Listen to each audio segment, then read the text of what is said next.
August சுதந்திர மனம் வீசும் மாதமாகும். ஆண்டு முழுவதும் சுதந்திர நாள் சுவாசிக்கப்பட்டாலும் நாடு சுதந்திரம் பெற்ற தனித்துவம் மிக்க மாதமாக ஆகஸ்ட் மாதம் திகழ்கிறது. இந்த சுதந்திர மாதத்தில் பல இன மக்களிடையிலான ஒற்றுமையையும் நல்லிணக்கத்தையும் பலப்படுத்துவதற்கு பல்வேறு நிகழ்ச்சிகள், படைப்புகள் தொடர்ந்து நடத்தப்பட்டு வருகின்றன.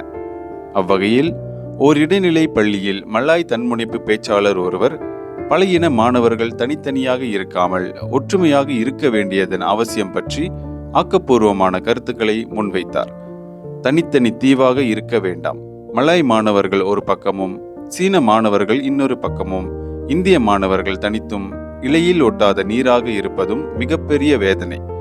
நாம் அனைவரும் மலேசிய அன்னையின் பிள்ளைகள். நமக்கு இடையே வேற்றுமைகள் வேண்டாம்.